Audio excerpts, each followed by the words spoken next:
Hey there, welcome back to our channel. Let's continue with our series. In the previous episode, we have seen how we can collect payment with the help of the dynamic data, where we have aggregated all the user data right there. All right. So whatever the cards we have added in our user card, that is we have aggregated right here. So if you go to the transaction handler, you can see while we are making the payment, then we can have all the aggregated total card amount, right? Then we are creating our order number, then we are just creating the payment and storing that payment session as well as, right? So that at least we can reuse this payment rather than creating the multiple payment, right? So those are the edge cases and scenarios already we have handled.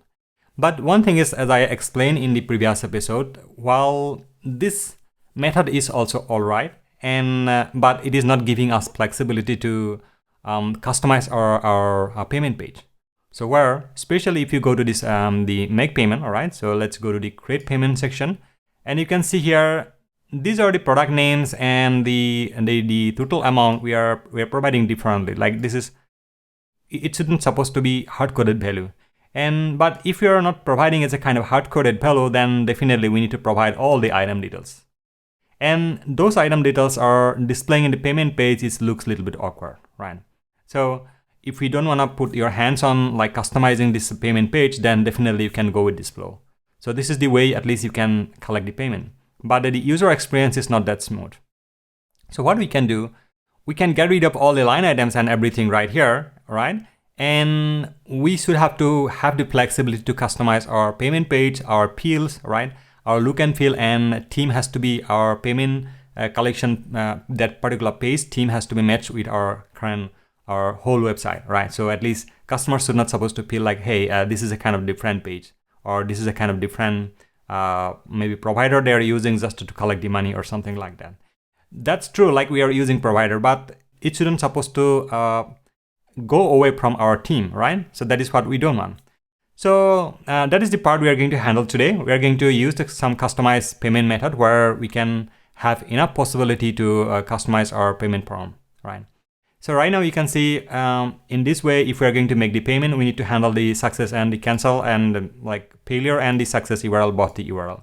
So this URL is nothing like your, as I explained in this diagram, right? So while it is coming back, let's say successful payment or failure payment, then it is going to redirect to that particular page and our website in the front end. We should have to handle that thing accordingly.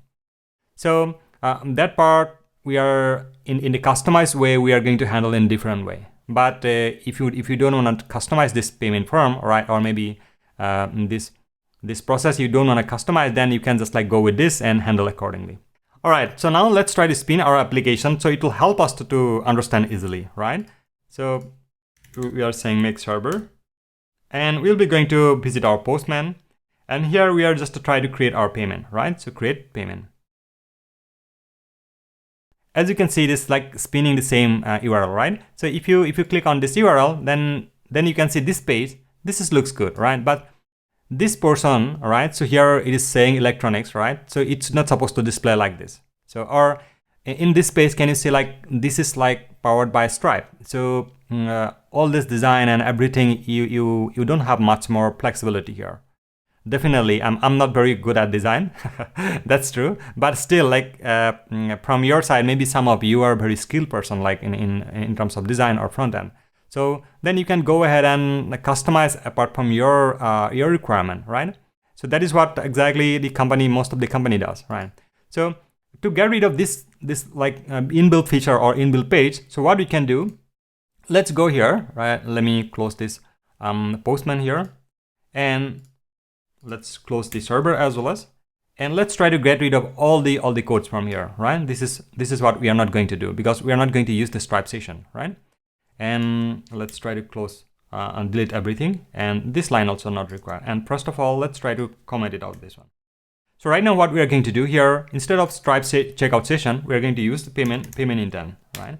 And payment intent is not border at all, like it is not creating a kind of payment session directly. It is creating a kind of payment intent where it is only worry about the collect the payment, right? So where you need to just like provide some kind of metadata to just to keep track of which payment exactly it is, and it is generating one kind of client secret for you. So you can use that client secret and you can customize your payment form, or whatever form you are going to use to collect the payment, you can customize that one. That is what we are going to do. So let's try to do that quickly.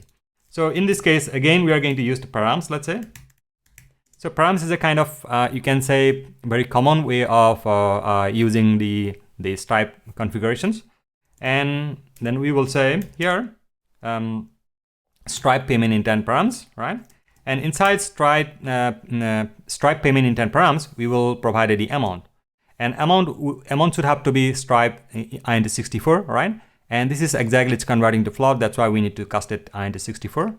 Then we need to say currency, then currency, and currency will be Stripe string,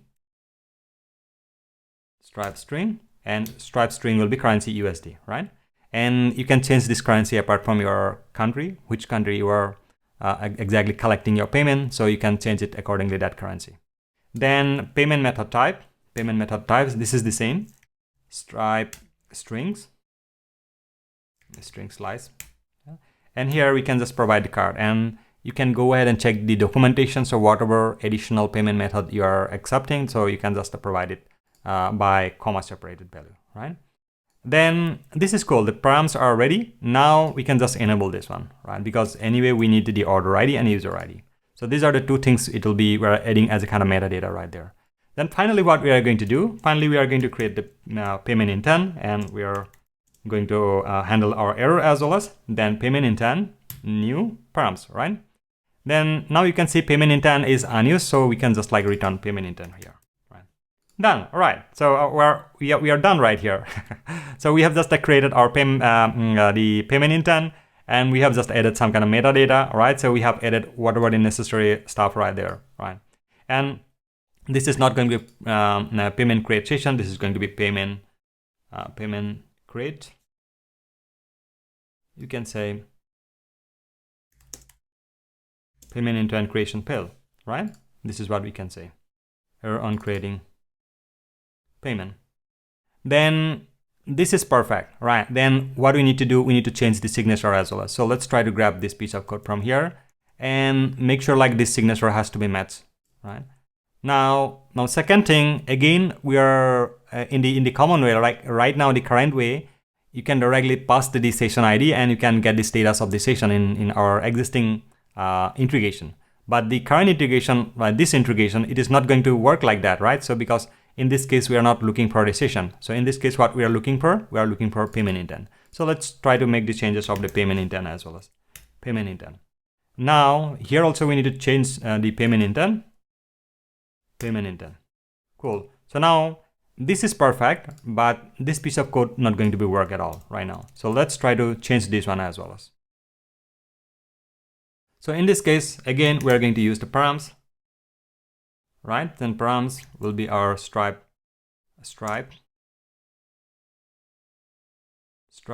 payment intent params, right? Payment intent params. But this time we are not passing anything because in this section, right?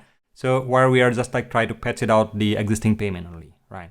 So whether this payment, whatever payment intent we have created right here, that payment intent was successful or it has already collected money or not, that is we need to check it out right here, right? So because once we are creating this payment intent in the front end side, we will be able to collect the money and front end will receive the success status as well as. But we are not relying on the front end status because front end status can be manipulated, right? It can be, you can say like somehow it can be changed from the front end side by using some kind of different type of tools, just like SQL injection or maybe some different type of the tools you can use, and you can just like change it over there. And you can pass it to backend, so which is we don't want, right? So backend has to be, you can say 100% foolproof, like, you know, it has the security, it can verify by calling server to server call. So that's why we're not worried about like whatever its front end, it is sending back as a kind of success response or failure response, we are not worried about it. We are only worried about it, like we will be calling Stripe, I'm gonna say, hey, this is the payment intent ID, it has been created in earlier, we have stored in our database. Right now, front end has done the job, so make sure like, you know, we have collected the payment. So while calling this one, then Stripe will give us back like, hey, the payment intent was successful. We have collected the payment. Now good to go. Create the order. That is what we are going to do right here. So in this case, let's say we're going to say result and error. Well, error will be payment intent get, right? So payment intent get the payment ID, like this payment ID, and this payment ID exactly from here. It will come from here, this one. So if you try to type like pi dot, you can say ID, this one, payment intent ID, right? And right now this result we need to reuse, right? Somehow we need to return it. So let's try to return this one, result, and here you're on getting payment, not getting payment session, payment intent, and payment get payment intent failed, right? So now this params exactly you are using right here, right? Okay, params. It's a spelling mistake. Cool. So now everything is good, right? So in this case, we can directly create the payment and we can directly get the payment status. So Stripe side, we are pretty much done. So one thing we need to tackle it. Let's go to our app config. So here we can see we are using Stripe secret. So this Stripe secret is being used for getting the communications, or maybe making a communications from our backend to Stripe, where we are just like generating or maybe making the payment or getting the payment information, etc. You can see like in the bottom of the integrations we have the Stripe secret, right? So here you can see this is also here we are setting our Stripe key, and here also we are setting the Stripe key. So without this key, you cannot directly initiate the communication with the Stripe from your backend. But for here, from the front end also we need another thing that is called publishable key. Pub key, you can say pub key, right? I'm not using like publishable key, I'm saying pub key, right? So you can keep as much as like, whatever you like, that you can just keep it that way. So I'm just try to keep it short. So this publishable key, why exactly it's going to be used? Because our front end, we're going to customize our form, like whole payment form. Will be redesign our card peels. Maybe we can customize our buttons, maybe logos or something, like we can do that. So in that way, we need the publishable key, right? So this publishable key, we need to set it in environment as well. So let's try to do this one. So here we can say pub key will be our OS get env, right? Then Stripe pub key. So let's try to go to our .env file, and here we can set this one as well, right? So I will be open my .env file, right? And here, right after the Stripe secret, I'm gonna add this one. You can say pub key, my pub key. So this pub key, where you can get it? You can get it from the Stripe dashboard. As I explained in our previous episode, there are two keys were available. One is the Stripe secret. Another one is like Stripe pub key. So public key, publishable key. So that is we can get it from there. So let's try to grab it here, right? All right. So right now I'm signed in, and you can see like we can directly copy this one, this publishable key. Just to copy this one. Let's try to minimize this one here, and so now we have our secret key, we have our publishable key. And now let's go to our transaction handler here, right? So everything is good right there. So here, all right, so here what we are going to do in the make payment, we're going to change a little bit, right? So first of all, let's try to grab our publishable key. So in this case, pub key will be our, so it's handler.service.config maybe, auth, or where exactly this config is coming from. So config is coming from our, from our transaction handler. We have not used this config, right? So somehow we need to grab this config from here. So let's try to go to our transaction handler, and here let's try to use the config as well. So let's say config will be config.app-config, right? This is the same thing we have used for our user service maybe. Let's try to check it out whether we have the same thing or not. Go to user service. Yes, try to grab this one here. And transaction handler. Let's go to transaction handler here. Transaction handler. And here, instead of this config, what we can say, we can directly say config like this.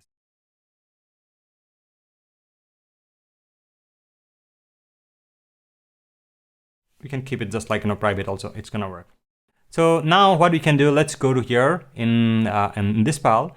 Okay, so what is the problem right here? You can see like we have just like created our transaction handler, so maybe we need to keep it all these things like public, right? So that's why we are not able to use all those parameters. So here also, right? So we need to make it public. Here also make it public. Here also use the same. And maybe a couple of places, like all of the places. Let's try to use. Okay, so we don't have config right here. So let's try to use the config as as.config. Perfect. So now our handler has the access of the config. So if you go here, right, handler directly having the config, right? So config dot the stripe pub key, right? So now we have our publishable key, and that publishable key we can just like send it back. So this is perfect, right? So active payment, maybe what we can do, we can handle this one, right?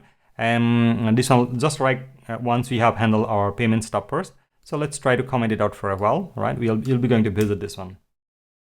So here, while we are just creating the payment, create payment is perfect. So this is the session result. This is not session result anymore. We can say payment result, right? Payment result. We can say here the payment result is all right. So this one also let's try to comment it out. And here, while we are just creating the payment is created, and this result we are not going to bother the result at all. We are going to say it's going to be like pub key. Pub key will be our payment pub key, and secret will be our right payment result dot client secret, because this payment intent will be having the client secret. So which is where once we are creating the payment, then we will be received that one. So now this piece of puzzle is resolved, right? Now let's go here, right? This one, store create payment. If you go to the store create payment, right, then you can see like store created payment is accepting like couple of parameters. There are 4 parameters we are accepting right here, and one of them it is strictly tied with the Stripe. So that is what we don't want, right? So in our previous episode also I have explained like maybe we could have added some kind of custom type, right? So rather than sticking with the Stripe or maybe this many of parameters we are accepting one single function, all right, then it is better to like keep it some kind of custom type.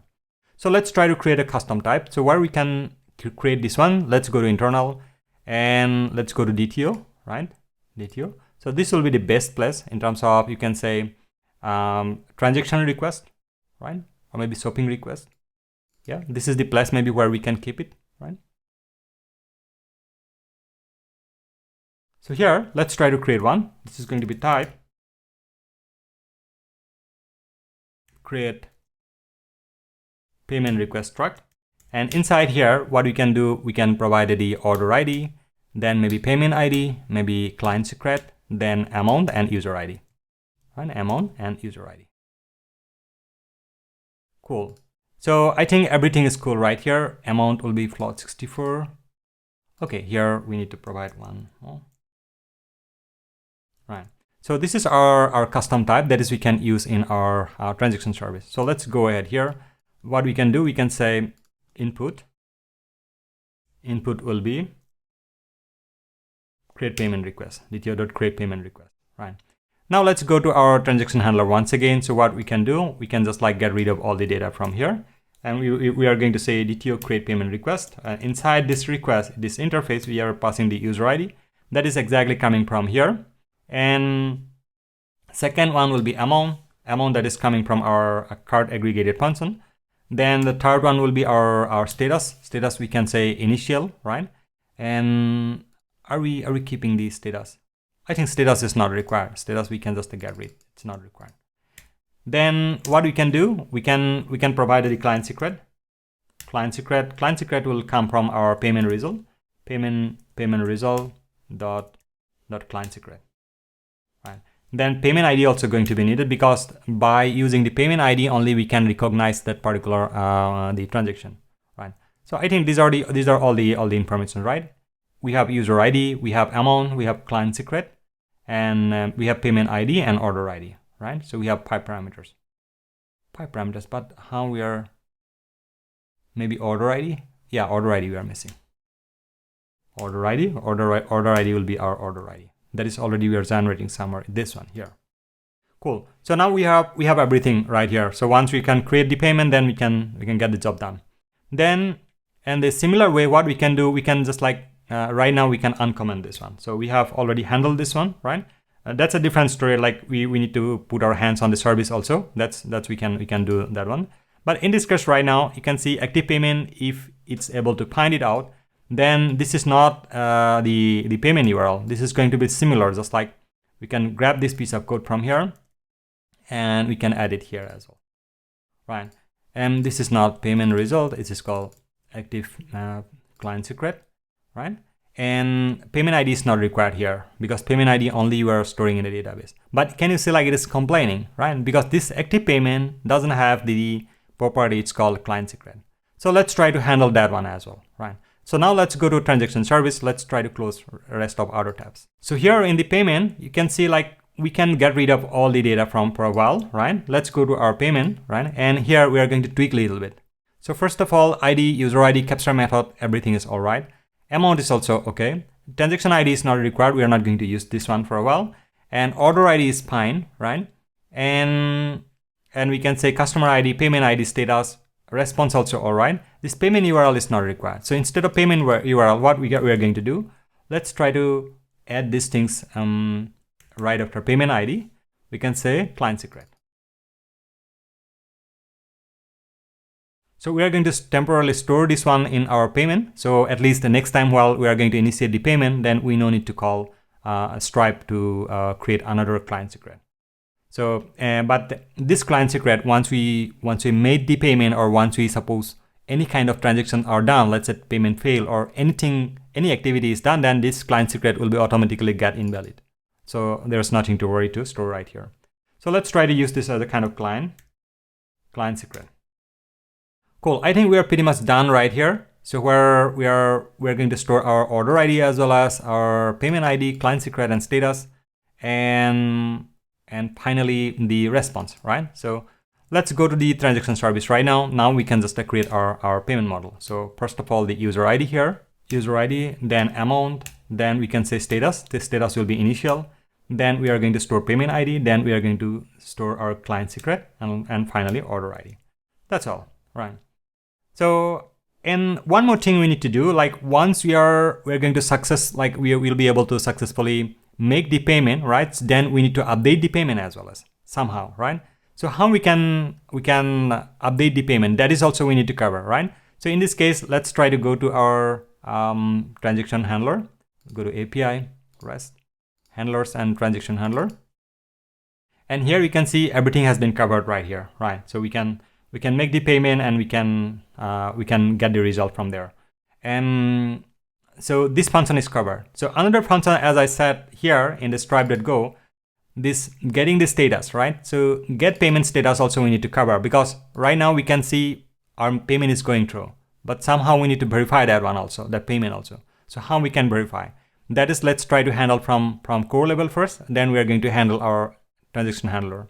So let's go to our transaction repository, right? Go to repository, transaction repository. Here we are going to create one more function. So here, right after find initial payment, let's try to add one more function. This is going to be update payment, right? In update payment, what exactly it is going to accept? Payment is a kind of domain, right? Payment, and it will return error. And let's try to add onboard this function here. We can say implement missing methods, right? And here what we can do, you can directly gonna say return db.save the payment. So whatever we are going to pass right there, it is going to save right here. And the similar way, let's go to our transaction service, and right after store create payment, we can add one more function that is going to help us to update our payment. So here we are going to say func s.s transaction service, right? And update payment. So you can see in this update payment what exactly is happening. So we're accepting user ID status as a kind of string and payment log as a kind of string. So here we are trying to get the active payment by user ID, and then we are checking it out if the payment is available or not. All right, if it has some kind of error, it is going to return the error. Otherwise, we are just changing the status. Whatever status is a kind of string we are providing right there. We are converting to kind of enum right here, and whatever the payment logs we are passing right there, we are just setting that particular response string as a kind of response here, this payment log. And finally, we are updating our payment.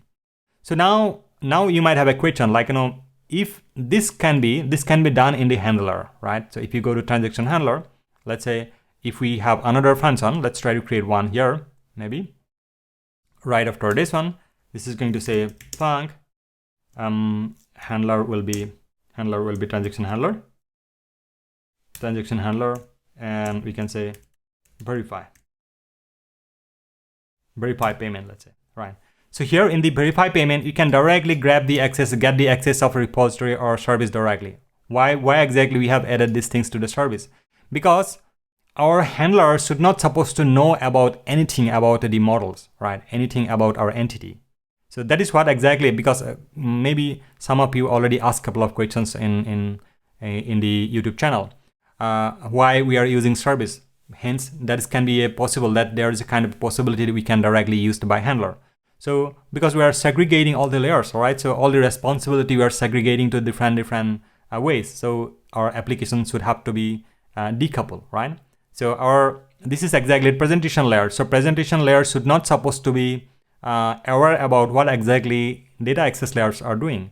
So what is exactly the business models are there, right? It should not supposed to be aware about it. So that's why the service exactly it's getting changed, because see, it is just like it is handling the domain right there. It is updating all the data right here. In a similar way, it is creating this stuff right there. We could have created this one in handler. We could have passed right here. So it can be done like that way also. But we just try to hide all the implementation from our presentation layer, right, in the top level. That's why. And eventually, if you see somewhere like I'm using models in the handlers, then definitely I'm wrong. I'm doing mistakes, right? Don't do that mistake anymore. Cool. So let's do one thing. For a while, we have the verify payment. Then here in the transaction service also we have the update payment stuff right there. So let's try to write a couple of lines of code right here in the transaction handler. Then we are done in this payment implementation side from our backend. Then we can put our hands on the front end side. All right, so here in the verify payment, let's try to grab all the authorized user first, right? First of all, grab authorized user. Then second, what we are going to do, then second, we are going to check like if the payment session is active or active or not, right? So we can say like, do we have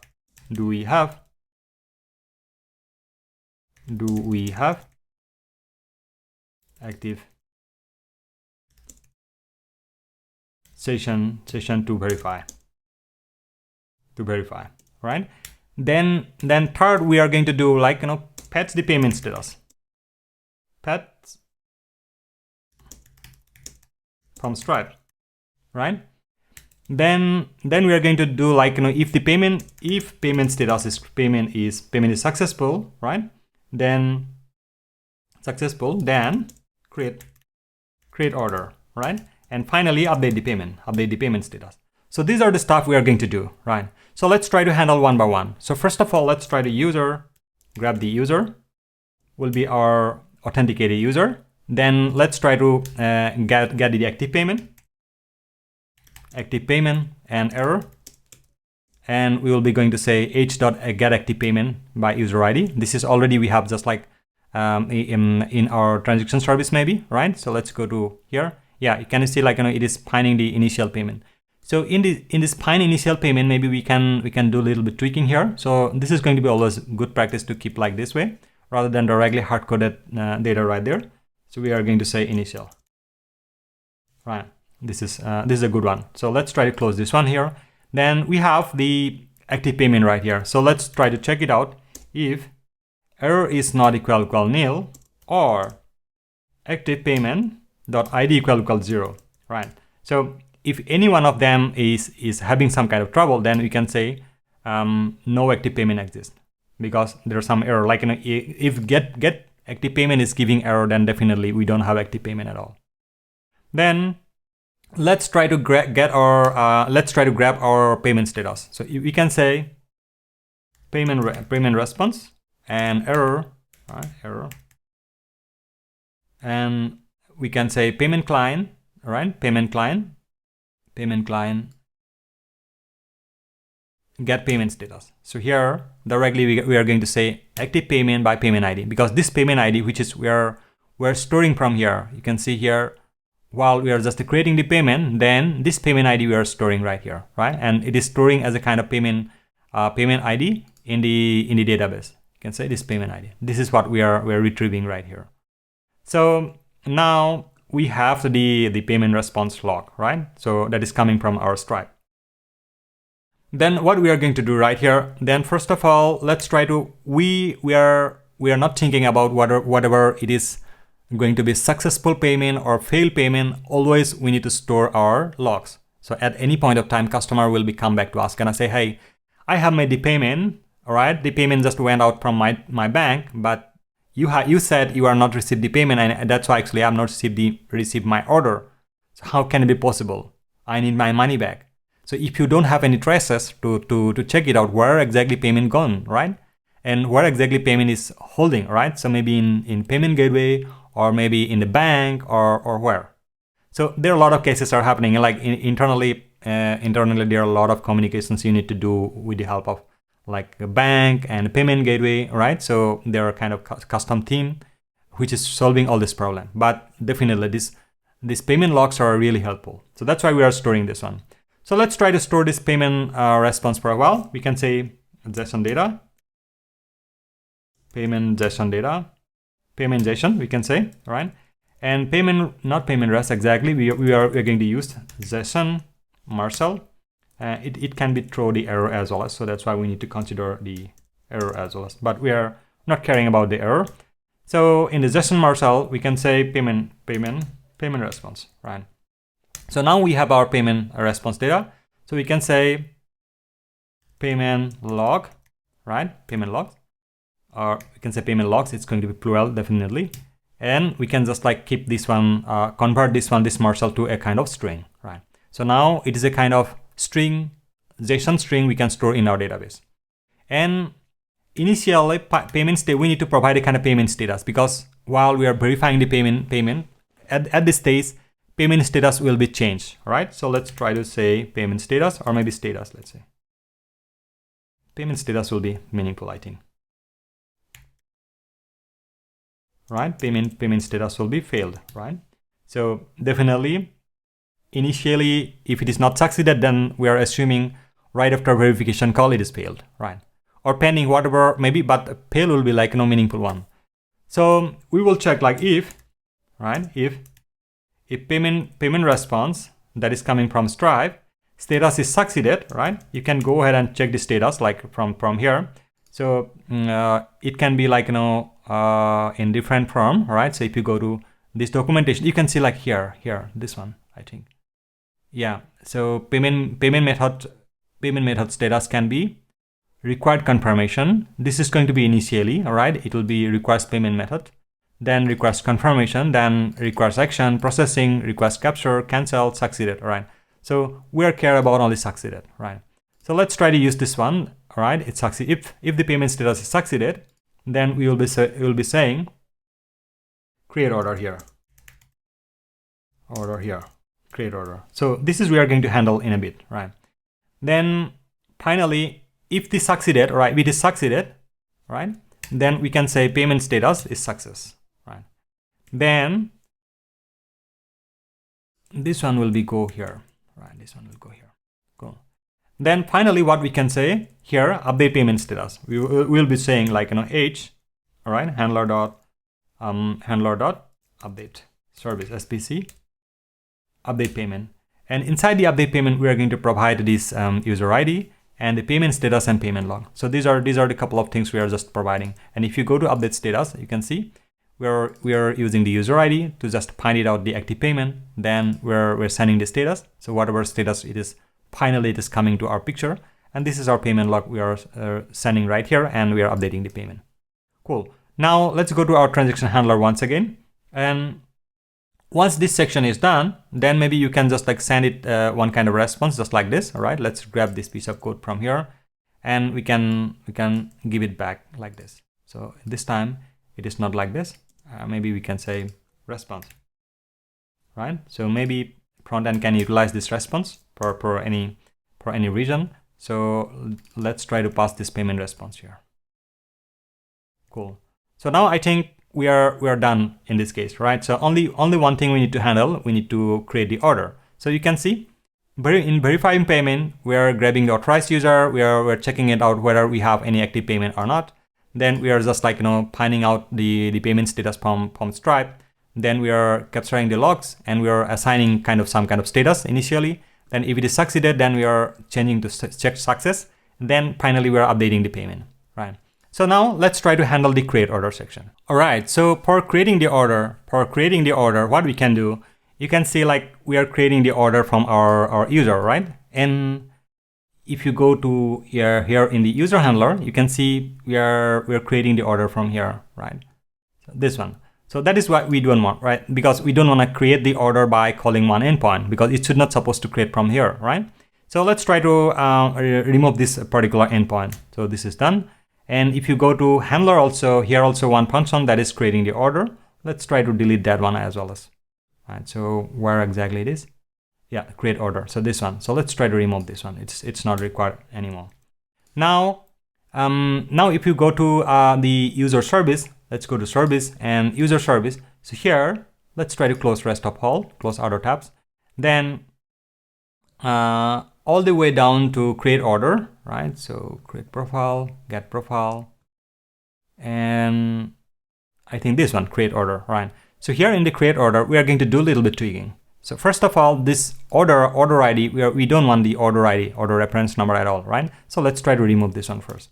So only we need the error, whether order has been created or not, that is we need to confirm. So first, let's try to remove all these things from here, right?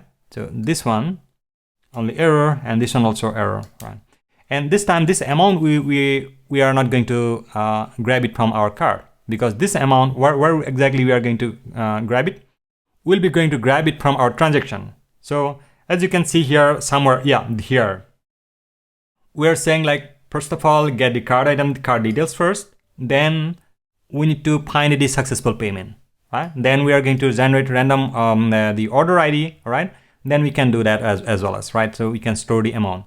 So now what we can do, we can just like, get rid of all these things from here. It's not required anymore, because if you go to the transaction handler, so this transaction handler, the verify call will get the job done for you, right? So we no need to necessarily create everything right here. So first of all, let's try to add some kind of parameters. So in this case, we are not going to use this user domain. So we are going to say UID, or maybe UID, user ID. And that's going to be our UINT. And second parameter will be order number, right? Then order number will be kind of string, or you can say order reference number as well as, right? That's up to you. So then third one will be our payment ID, PID. This is going to be our string, right? And the fourth one will be amount, right? Amount will be our plot 64. And this amount, we are not going to grab it from our card items this time, right? So this amount, where we are going to grab it, we are going to grab it from our saved payment, where final payment we have just like created in the Stripe, and it is returned back, then it is created some kind of like record with this amount. That amount we are going to capture from here. So that means one amount details will be there. So that is, we are going to use the entire pipeline. So there are no any kind of duplicate calculations going to happen in between. So let's try to remove this amount from here, right? And this is not going to be UID, it is going u.id, this is going to be user ID. And this reference number, we can just remove it here. And this payment and the transaction ID also we are going to remove from here, right? So now this piece of code is perfect, right? Now let's go here in order ID. This is also good, right? And here, while we are just creating the order, make sure we are assigning correct value. So first of all, user ID. And this is going to be payment ID, PID. and transaction number, which is not required. And we're assigning the order reference number, right? Order reference number is a kind of order reference number here. And amount will be there, items will be there, that's perfect. And this is going to be only error, right? And finally, delete card item also, it's not going to be u.id, this is going to be user ID. And finally, this order reference number we are not returning, we are returning the error here, this error. Anyway, in between, if something is going to happen, then this error will be not equal to nil, all right? So, and if there are no any error, then this error will be returned nil. That's true. Cool. So I think we have covered all the create order functionality as well as from here. So only thing we need to hook up this one with our transaction handler. So as soon as we are successfully created the order, right before deleting the card items, you can integrate the email as well as. So where maybe we have just recorded another episode, I don't know, like I have already released this one in YouTube or not. So where I have integrated the SendGrid, right, with Go. But I will check it out. Like if it is not released, then definitely I'll just like write a kind of to-do for me just to release it very soon. Cool. So I think we have covered the create order section here. Let's go to transaction handler, and you can see transaction handler, we don't have any endpoints so far to verify, right? So let's try to do that one first. So far, as you can see, like while we're keeping like this, right? So how Go is aggregating all the endpoints. If you are keeping the authorization in the top level, then it will be whatever handlers you are going to use, all the handlers will be fall inside this category, right? So it will always look for, let's say, if you try to find the products, right, or something else also, it is always going to look into like the root is authorized. So that means if you're not providing the bearer token, then any routes exactly falling right after the roots, it will not going to give you response. Maybe you can try it out currently. So, but right now what we can do, we're going to mark it as this is a kind of seller. This is perfect. This is the p-sharp for whom? This p-sharp for buyer. Let's try to make it buyer. All right. Now, buyer can have a payment and buyer can have secure route. Then we can say get. And this is going to be verify. And this is get verify. And this is also going to be verify payment. This is already we have created and right here. Yeah. Can you see like it is already hooked up right now? Cool. So now this section is done. Now let's go to our user handler, right? So in the user handler, we need to check like whether we have anything left right there. So for a while, what we are going to do, this is perfectly fine. These users, right? Let's try to keep like this user right here, right? User will become over here. Then this is we are just like keeping like this way, right? So while we are going to do a login and register, it has to be in the root level. Then once we're going to the user level, then it will become up like all the endpoints. It's like user verify, user profile, user card, order or whatever, right? And let's go to the catalog handlers. And inside the catalog handlers, now everything is cool. But as you can see, as soon as we're changing the orders, so make sure you need to handle these things in correctly right here as well as. So all of the top level handlers, as an example, like right now, this one is okay. And transaction is also okay, because right now you can see transaction doesn't have the root level, right? So it always having a prefix like /buyer /seller. But in the catalog, exactly, it has a root level. You can see like, all of these things, product is root level, product ID, category is root level.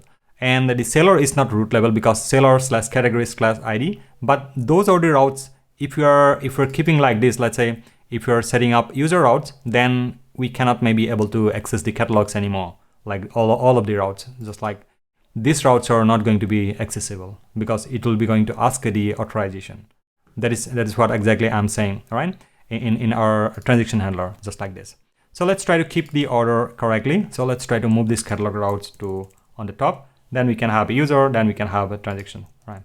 Now, cool. Now we are ready to spin our application. Make server, let's say, all right? So what I'm going to do, I will be going to remove all the old data from our data grid. Let's try to go to our data grid. It's deleted right now. And if you're going to spin our application from here, let's say create payment, right? Right, because payment has been moved, all right? So where I think in the transaction handler, right? So we have a buyer payment, yes, right? So let's try to add buyer, right? Buyer payment. If you can create this payment, you can see that it is returning the public key and the secret key.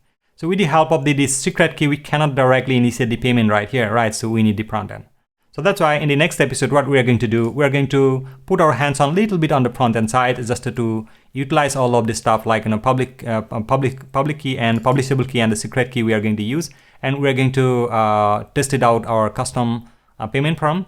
Then once that is done, then maybe we are going to prepare our application for deployment in AWS, right? So there are only 2 or maybe 3 episodes are left. So after that, maybe we are going to wrapping up this monolithic one. Then we are going to put our hands on the microservice one.